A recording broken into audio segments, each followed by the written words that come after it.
Hey friends, welcome back. Today's recap tells the story of a woman who is attacked in her own home, changing her life forever. Will she be able to catch the attacker? Let's find out together. The movie begins in France with Michelle at her home after a man broke in and violently raped her, even striking her directly in the face.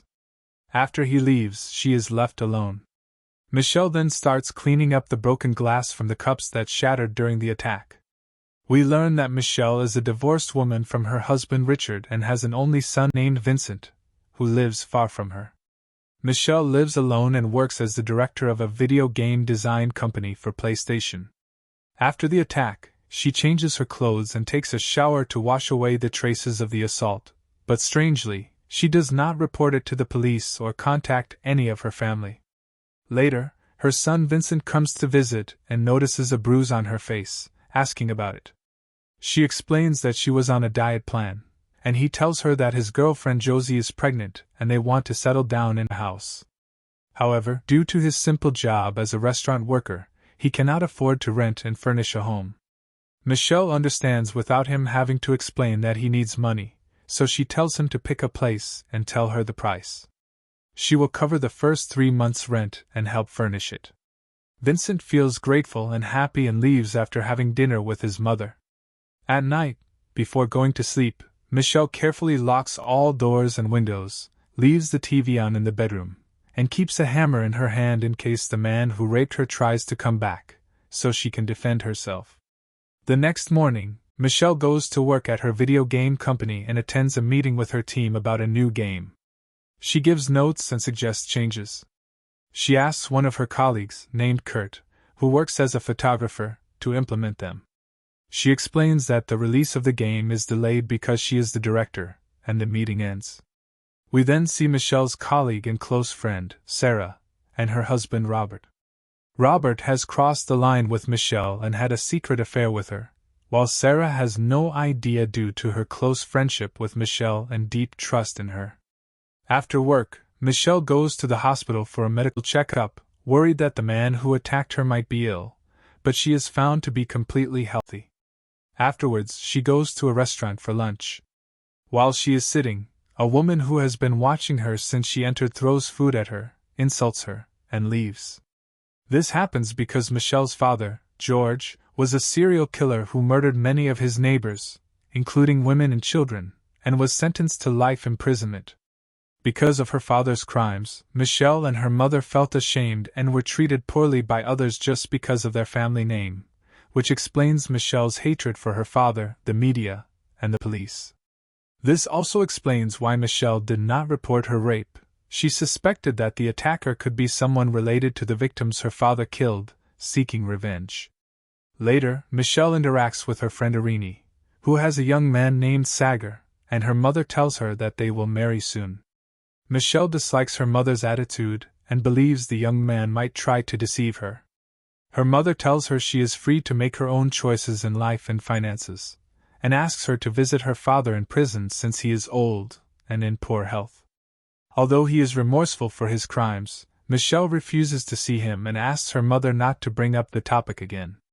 The next day, Michelle goes to a store selling weapons and self-defense tools, buying a face spray and an axe. That evening, she goes out to dinner with Richard, Sarah, and Robert, telling them about the man who broke into her house and raped her. They are surprised she didn't report it to the police. She explains that she didn't know what to say and doesn't want the police involved in her life again, assuring them she is fine and has taken precautions to make sure nothing like that happens again. The next day, Michelle went to visit her son at his workplace, and they went together to see the apartment he had told her about. Josie, his girlfriend, was also there, but Michelle discovered that this was a different apartment, larger and more expensive than what they had talked about. From Josie's many demands, Michelle sensed that she was extremely materialistic and only interested in money, not in Vincent's love. So Michelle gave Josie a piece of her mind, left Vincent behind, and walked away. The following day, while at her office, Michelle received a message from the unknown man who had raped her, expressing his admiration for the dress she was wearing that day. Michelle suspected that this person might be an employee at her company who had seen her. She started watching Kurt, the company photographer, from a distance, but saw him working normally. One night, Michelle noticed an unfamiliar car parked in front of her house, with someone inside. She immediately suspected that the attacker had returned. She grabbed her spray and axe, approached the car, broke the glass with the axe, and sprayed the man in the eyes, causing him intense pain. To her surprise, it was Richard. He had come to protect her from the real attacker. Michelle took Richard inside, apologized to him, and washed his face. She realized that she still had feelings for him, despite their divorce. The next day at the office, everyone received an email containing a video clip of the game being developed at the company. The video depicted a sexual assault scene, and Michelle's face had been superimposed on the character of the girl in the game. Michelle was furious and suspected that the person who sent the video was the same one who had assaulted her. At that moment, Vincent called her to say that his wife Josie was about to give birth. Michelle immediately went to the hospital, where Richard was present. Josie delivered the baby, but everyone was surprised about the father of the child. Upset, Michelle left the hospital. On another day, Michelle was with Kevin, the IT employee at her company, in a shooting practice area, where he was teaching her how to handle firearms. Michelle offered Kevin €100,000 to find out who had sent the compromising video of her, and he agreed without hesitation.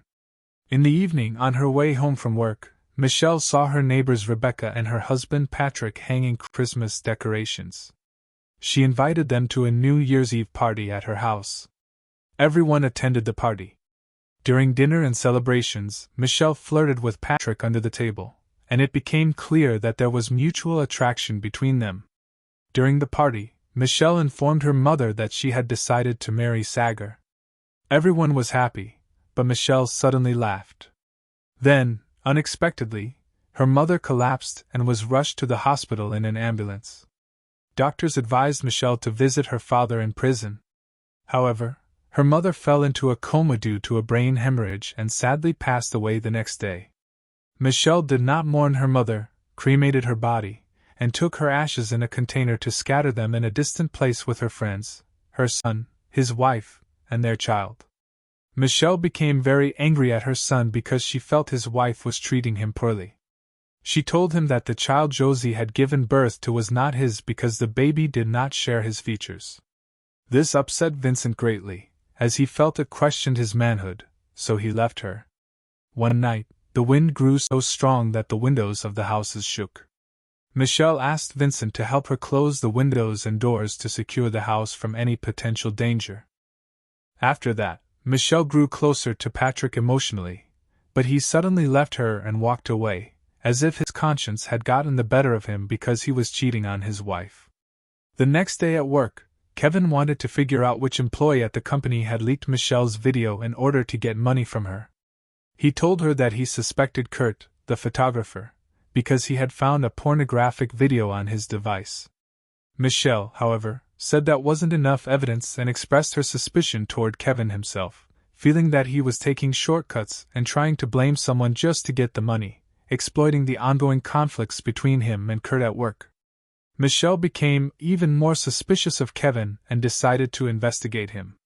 She snuck into his office at night after the employees left and checked his computer. She discovered that he had indeed edited the video. When Kevin came in and confessed, he said that he had only saved the video after it had spread but did not create it. Michelle believed him, realizing that he was not the one who had assaulted her, since his physique did not match that of the attacker. One night, while she was at home, the real attacker tried to assault her again, hitting her before attempting rape. She noticed a pair of scissors nearby, grabbed them, and used them to fend off the attacker, only to discover it was Patrick, her neighbor.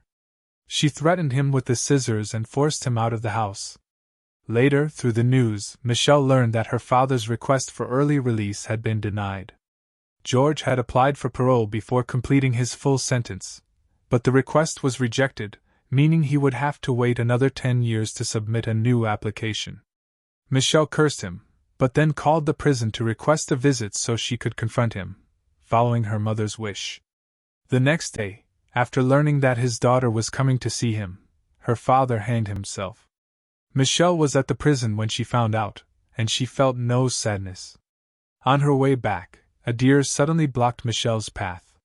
She swerved to avoid it, crashed into some trees, and her leg was injured. She got trapped inside the car and tried to call her friends, but their phones were off.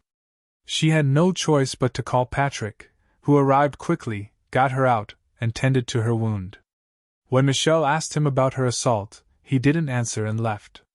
The next day, Michelle returned home and found Josie's child there. Previously, she had kicked him out when she found out he had quit his job. This time, her mother sympathized with Josie despite disliking her, and told her son that he wasn't acting like a responsible man. Josie, angry, took her child and left. Later, while shopping at the supermarket, they ran into their neighbor Patrick. He invited them for dinner at his place since his wife was traveling and left him with plenty of food. After dinner, Patrick took Michelle to the basement and tried to assault her, but she managed to escape and get her son.